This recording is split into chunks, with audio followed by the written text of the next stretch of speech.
Ben Bernanke, 3 weeks before the crisis began, Ben Bernanke made his report to Congress and said what a great year 2008 was going to be. He predicted 2.5% economic growth, was actually minus 2.5% the year after, okay? He doesn't lose his job, okay? Can make the biggest mistake in the history of prediction and not suffer as a consequence of it, and gets the bloody Nobel Prize for work that still pretends that banks are intermediaries. And the volatility of private debt, that's what caused the 2007-8 crisis, the global financial crisis. That's what caused the Great Depression. And these idiots, and I'm afraid I'm getting, the older I get, the less patience I have with people who can't take the blinkers off their eyes for neoclassical theory. But these educated idiots just don't even look at the data because it's not in their mindset to believe that credit can have any impact on the economy. So what I was looking at that the mainstream ignored is the level of private debt and its rate of change.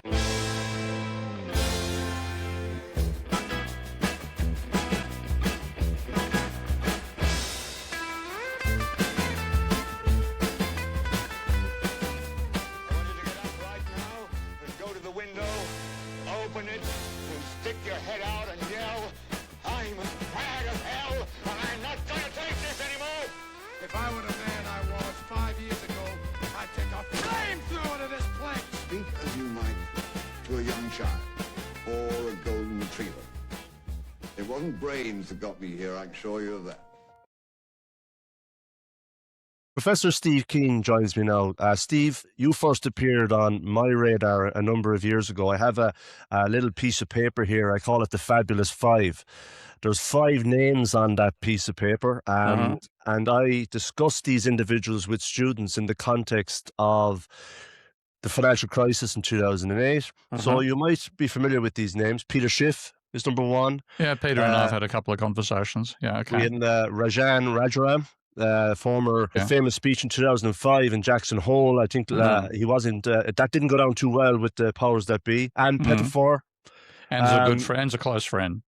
Your good self, Professor Steve Keen, and an Irish, maybe less well known, an Irish economist, Professor Morgan Kelly, who was very prescient in forecasting the collapse of Irish house prices in 2007. And he got a lot of stick for that at the time, as you can imagine, going against the grain there.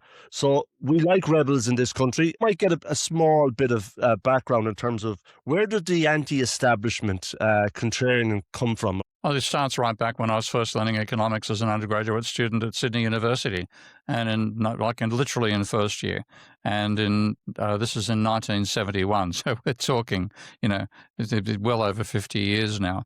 And one of my lecturers exposed a flaw in the conventional theory that you don't normally learn until such time you're so inculcated with the conventional theory that you treat it as an interesting quirk, but you don't really worry about it. And this is what's called the theory of the second best. And this won a Nobel Prize for the people who developed it. But what they argued was that if you're 2 steps from what economists describe as nirvana, so the equilibrium of supply and demand, yada yada yada. That's nirvana for neoclassical economists. If you're 2 steps away from what gives you that nirvana, then moving 1 step closer to it will make social welfare worse. And I remember just being, what the hell? Because the conventional theory argues in favour of competition everywhere, and particularly competition in labour markets. So the idea is that the best outcome for both workers and firms is that the firms the workers aren't organised, and neither are the firms, and you get a competitive market determining the wage rate and the number of people with a job. And the idea is that if you have trade unions, they get in the way of that. They demand a higher wage, and that leads to lower employment, et cetera, so you're better off abolishing trade unions. And of course, that's been a focus of economic pressure for the last half century. But if you also acknowledge that the firms are organised, so you have employer associations bargaining with trade unions, the theory of the second best shows that if you remove one or the other, but not both, you, according to conventional economic theory, you reduce social welfare. Now, that means that what the theory says in the first pass, get rid of all in impediments to competition. That's the best. That's the way to have the best possible outcome. Then you take account there's more than one flaw. in terms of the difference between the real world and what the economic theory says is the ideal situation. There's more than one flaw, then getting rid of one of them alone is not enough. It makes things worse. And I thought, this is stupid, because you shouldn't have something which is a realistic extension of your theory, which undermines the proposition your theory teaches you in the first place. It should attenuate in some way, but it shouldn't totally contradict it. So I was just horrified by that. And I went down and at the time I was doing an arts law degree. So I could do whatever I liked as my other subjects. And I did psychology and mathematics as my other subjects. So I was well equipped with the mathematics needed to read economics papers. I read that paper, realized it was correct, and thought, why am I not being taught this? Why does it not turn up in the textbooks?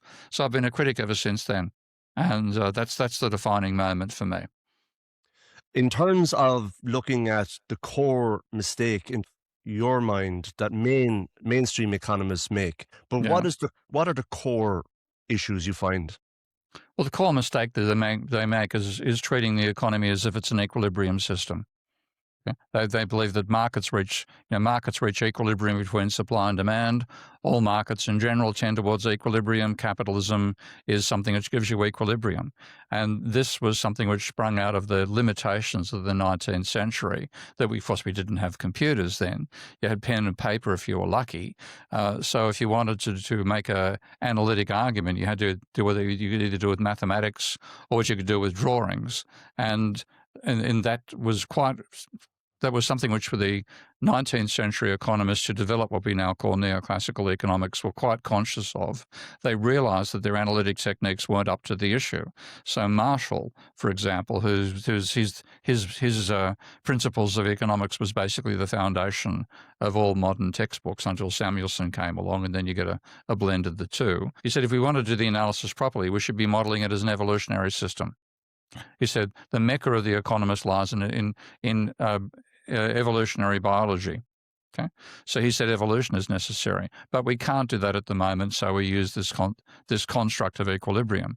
Jevons probably said it in a more articulate way. He said if we wanted to cover the actual behaviour of the economy in all its complexity, and literally used the word complexity, we should treat it as an issue of dynamics, a process of change. And everything is changing at all times in capitalism. So, but those techniques are beyond us. So he said it would be foolish of us to not do the static analysis, even though it's imperfect. And then what will happen is we'll do the static analysis, and then our successors will do the dynamic analysis. Now, in fact, all the attempts they made to make the static models work the way they thought they work failed. And ironically, this case is made well by my good friend Yanis Varoufakis in one of his academic papers, that the failure to show that equilibrium applied in these static models led to the economists exalting equilibrium from a half-baked analytic technique of the 19th century to a serious proposition about the nature of capitalism. So they distorted their theory to hang on to the belief that it reaches equilibrium. And that has led to an enormous load of nonsense, which has also insulated economics from the developments in genuine sciences. So it looks like a mathematically sophisticated discipline to anybody looking at it from the outside, but it's mathematically simplistic because they're leaving out processes of change. And they argue they do it in what they call dynamic stochastic general equilibrium models today. But everything's twisted to be equilibrium when modern sciences have well and truly transcended that and realized that most realistic dynamic and evolutionary systems exist far from equilibrium, and you need analysis which enables far from equilibrium dynamics to be covered, and economic theory is completely incapable of doing that. And if they do it, the rest of the edifice collapses.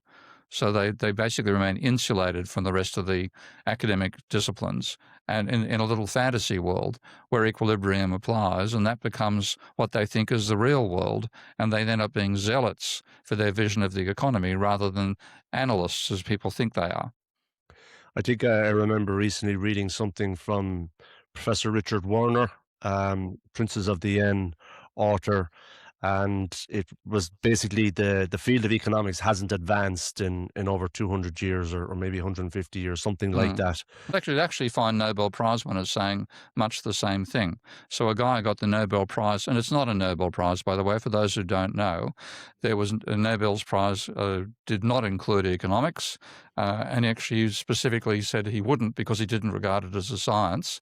It was an invention of the Swedish Central Bank in 1969, and it was invented as part of a battle they were having against social democratic policies in Sweden at the time. And that basically was there to enhance what they call market-oriented thinking, basically the neoclassical model over the rival approaches. So anyway, so this one of the guys they gave a Nobel Prize to was Paul Romer, and Paul Romer wrote a paper called "The Trouble with Macroeconomics." And he said that from his point of view, economics had gone backwards for the previous 30 years. So everything between 1980 and 2016, roughly when he got the prize, or 2018, he's saying was a backward step. So it's not just Richard who's saying that sort of thing. It's people who've been given Nobel Prizes in economics who feel the same way. It's interesting. I mean, I have a finance background. I'm in financial markets. That's my day to day and what I studied. But I can see the parallels as well. I mean, we go back to 1952, Harry Markowitz, this notion of modern portfolio theory and the assumptions built into that. Irrational agents, homogeneous expectations. We all want the same. Frictionless markets, linearity, normality. And in fairness to Markowitz, I mean, it was groundbreaking at the time, 1952, and it allowed us to have a bit more sophistication in terms of how we model markets. But it's amazing they're still teaching this stuff on the CFA program, though. And modern portfolio theory remains the foundation stone of asset allocation today. So that's where I see the parallels between what you're talking about in the assumptions around normality, etc.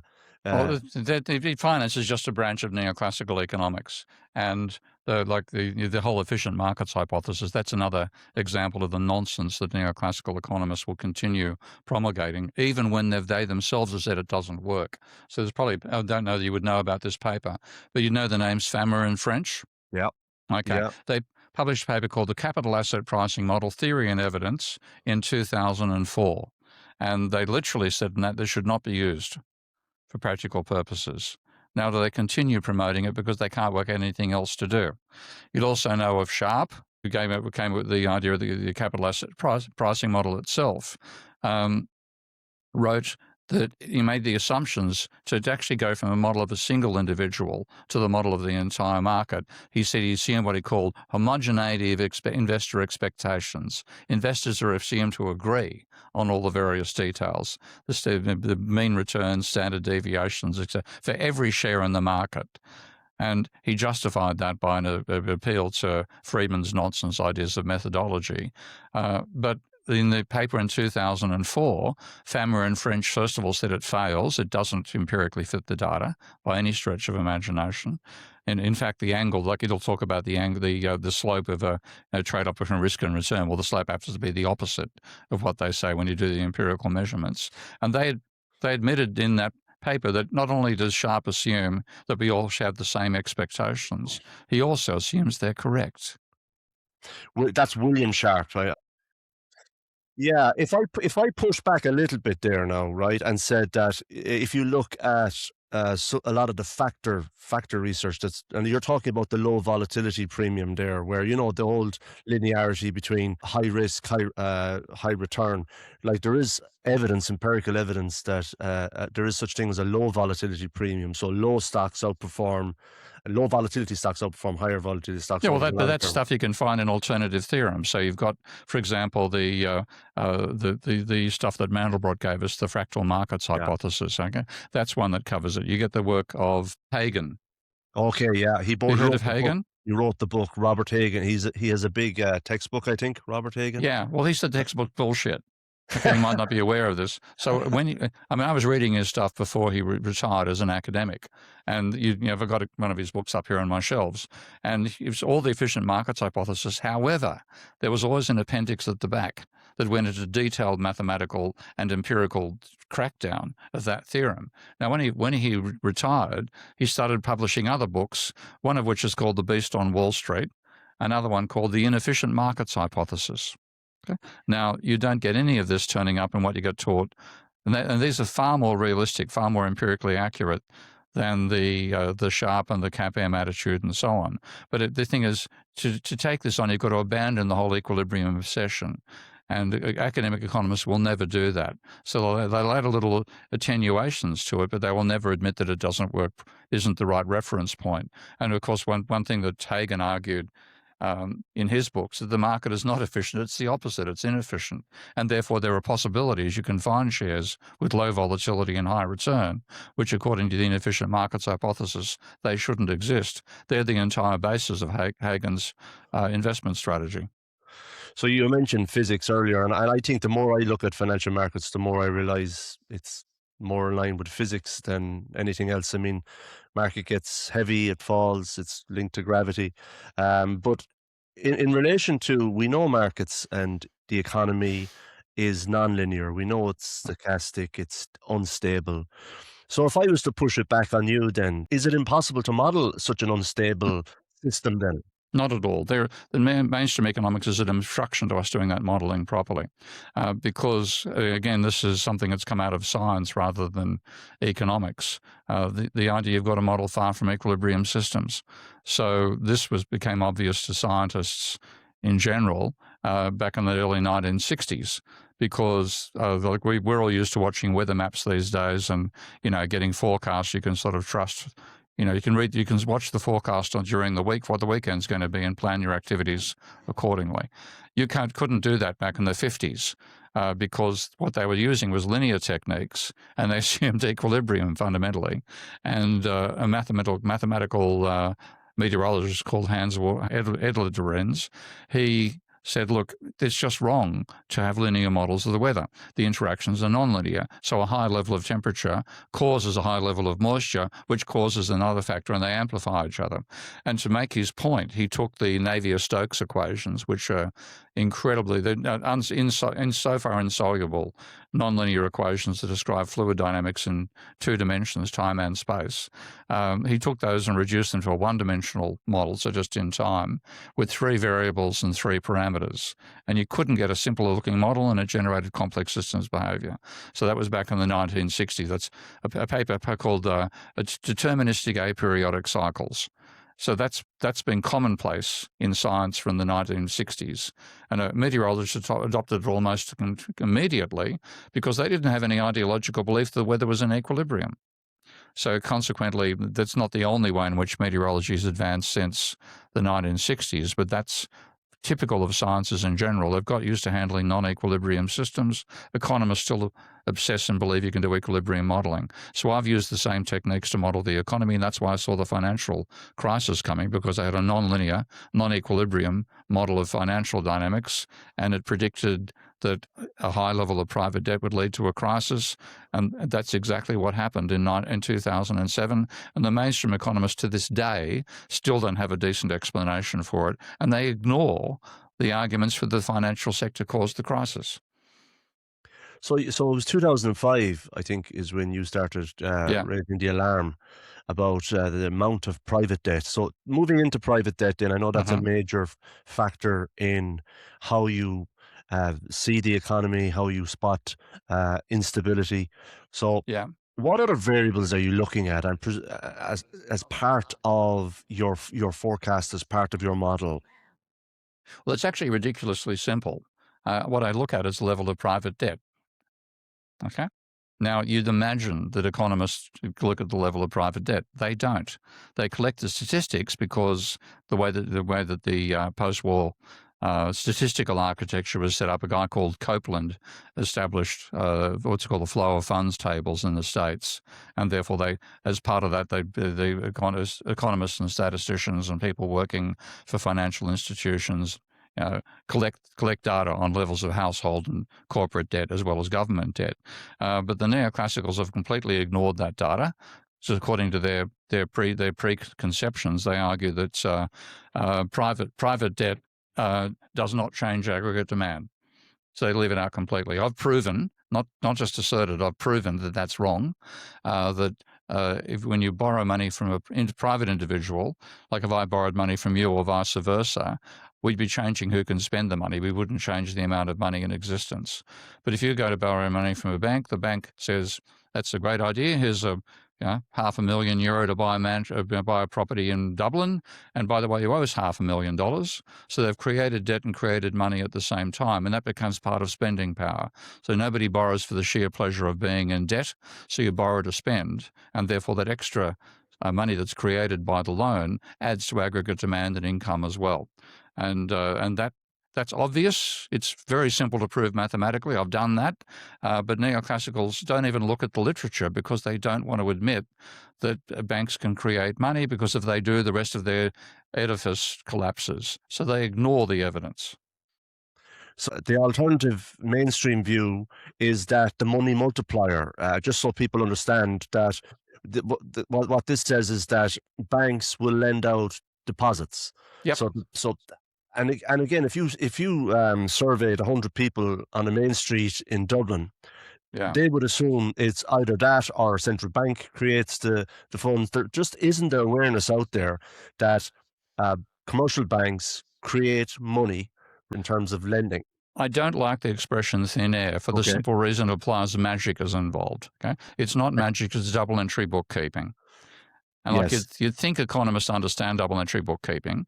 In fact, most of them think they do, and they don't, and I can prove they don't, again, by showing statements they make and show that they contradict double entry bookkeeping. So they don't learn this thing. They start from the preconception that money doesn't matter. They teach their students things like they call money neutrality. So they argue money is neutral in the long run. It can cause short-term fluctuations, but it can't change the aggregate level of output, real output in the economy. They drum that into students in first year. They ridicule anybody who says money matters. But then they teach them two models just to say, hey, we know how the banks operate. We can show how they create money. And they come up with this trivial idea called the money multiplier. And not only is it false about what banks actually do, again, using double entry bookkeeping, I can prove that system only works if all loans are in cash. Now, they're not, so it's nonsense. And I think for people to understand, a lot of people get confused about the business model of a bank. Deposits are liabilities, loans are assets. That's another thing, and that goes to your heart of what you're talking about with the double entry. So the money goes in, but it's an asset and it's a liability. Yeah. And this is why, I didn't learn accounting at university either. Though funnily enough, when I led the student revolt against economics at Sydney University, the professor of accounting and the accounting staff assisted me in that battle because they loathed the economists.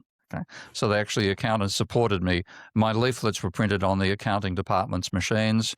Even when I put in leaflets, I'd type them up or handwrite them, and the secretaries would type them and correct. If I typed them, they'd correct spelling mistakes. So the accountants were on my side way back 50 years ago. But when you learn the accounting, as I've done by building my software Revell, you just realize that the ideas that the economists have simply don't stack up in accounting terms, because accounting is a prohibition. It shows you some things that you think can be done, can't be done. And economists are unaware of that, so their models actually violate double entry bookkeeping, and they're not even aware that's happening. So the mainstream economic view is that banks are seen as intermediaries. Yeah. And as such, then it's more of a transfer as opposed to creation. And that is at the core. So if we have more capital creation, more money supply, obviously that has implications in terms of inflation. So are you saying really, and this makes sense to me, by the way, that the system is inherently unstable, it's boom and bust cycles because there's always going to be a requirement for debt, essentially? But I reverse the direction of causation. I'm not the first person to do this. I'm part of a tradition of what's called post-Keynesian economics, which is just a label that was applied to rebels for some time. And this particular, there's many different strands of thought in economics. They have the Austrian school you'd be aware of, the neoclassical that's taught at universities, Marxist, which is now a minority, of course. You get particular topics like evolutionary economics, it becomes a speciality. But post-Keynesians are basically people who said, we're sick of ideology at both extremes. We're sick of listening to the Marxists talk about the declining rate of profit and the inevitable collapse of capitalism. We're equally sick of neoclassicals telling us we're already in nirvana, heaven on earth is capitalism. Let's just realistically describe the bloody system. So when you do that, you find that it's not the case that money is a control mechanism in the economy. It's an accommodative mechanism in the economy. So the basic argument, too much money chasing too few goods. That's the shit, pardon the French, you'll hear all the time from people they don't realize they've been conned by Milton Friedman. When you take a look at how banks create money, then I'm going to ask you an embarrassing question. You've got a credit card, I'm sure. Yeah. How much you got more than €1,000 headroom inside that credit card? Like okay, well, you might have about, say, €10,000. Okay. If you wanted to create €10,000, just go and buy something worth €10,000. And what you do is you create the money by that shopping. Okay. Now you're going to face higher prices for petrol at the petrol pump, given the chaos in Iran, then on the chaos in the Middle East. You just go swipe your credit card. You've created money. So we have all negotiated contracts with the banks, one way or the other, where we have the capacity to increase the money supply, whether the bank, notionally speaking, wants us to or not. So your credit card, the headroom in your credit card is your capacity to create money. Equally, major corporations have lines of credit, they're not as common as they used to be, but lines of credit which are comparable to personal bank cards with all the banks. So when the oil prices increased back in the 1970s because of the aftermath of the Yom Kippur War, and the price of oil went from $2.50 a barrel to $10, the corporations didn't have to go and borrow the money and pay the price. They paid the price and then created the money in the process. So it's not that increasing the money supply leads to inflation. It's that inflation leads to an increase in the money supply. Now, there are times when you can get such a degree of money creation like we had during COVID that other factors apply. So the amount of money being created is so great that people who set prices think there's so much demand coming in, we can mark up our prices if we wish to. How do we regulate this system then? Are we relying on institutions then? I mean, in terms of the credit, I know that you're in favor of regulation, obviously. If you've got an unrestricted system where you've got cumulative credit building up, there obviously has to be some governor over that. So how do we regulate the control of credit? I mean, central banks will say, oh, interest rates. Central banks are staffed by neoclassical economists, and pardon the French, they haven't got a fucking clue how the financial system actually operates. So you have people who will make decisions about how to control the rate of inflation. And what they're doing, they're controlling the rate of inflation in a mental model they have. We call the dynamic stochastic general equilibrium model. And in that model, putting up the interest rate reduces consumption because it inspires you to put aside money so that your future generations can go shopping. It changes the time horizon of the consumption of your entire dynasty, by the way. So when you go shopping at your local supermarket, you're considering the utility of your entire dynasty out to the year infinity. That's built into neoclassical models in what they call the Euler equation that's supposed to represent consumption decisions. So they argue that consumption is volatile while investment is stable. That's the exact empirical opposite of the real data. And they say that if you change the interest rate, you will change the trade-off between future and current utility that consumers have. So consumers, when the interest rate changes, will jump to a new location in terms of the balance between their savings, which leads to investment in their models, and their consumption. And that's how they explain fluctuations. And therefore, their interest rate works to control the rate of inflation in their mental models. But their models are mental, okay? That's completely wrong. It's not consumption that's volatile, it's investment. Investment is about in terms of the standard deviation of investment over time versus that of consumption. It's about 3 times as large for investment as it is for consumption. Investment's the volatile component. And when you put up interest rates, what you do is you screw people's capacity to service their mortgages. Now, the debt doesn't even turn up as part of the models these economists are using. So they're all fictional models that come back to saying the only control mechanism is the rate of interest, when in the real world, the control mechanisms are myriad. but they're not the rate of interest particularly. It's a fairly weak control. So what I'd be doing is I'd be controlling who banks can lend money to. I wouldn't let them lend for speculation on share prices. I'd ban margin debt completely. I wouldn't let them lend more than a multiple of the rental income, or either actual or hypothetical, for a property. Whereas they claim to be basing it on the income of the buyer, I'd say no, you've got to make it on the basis of the income earning capacity of the asset you're buying, and that would drastically reduce the amount of money that was lent for mortgages. So you've got to control the behaviour of the banking sector, and that's by saying they're not worrying about the level of private debt, and focusing just upon the interest rate. The so-called regulators have let the banks do what they damn well like, and that's what led us an enormous level of private debt. Private debt is out of control, and the volatility of private debt, that's what caused the 2007-8 crisis, the global financial crisis. That's what caused the Great Depression. And these idiots, and I'm afraid I'm getting, the older I get, the less patience I have with people who can't take the blinkers off their eyes for neoclassical theory. But these educated idiots just don't even look at the data, because it's not in their mindset to believe that credit can have any impact on the economy. Okay, I did warn you. Not a shy man when it comes to his views, okay? But, as I said at the outset of this, we need to hear alternative voices. If there's people that have strong opinions and would like to challenge Professor Steve Keen, I'm sure he'd be up to a face-off. Wouldn't that be interesting if we had a bit of a face-off, somebody maybe far more qualified than me?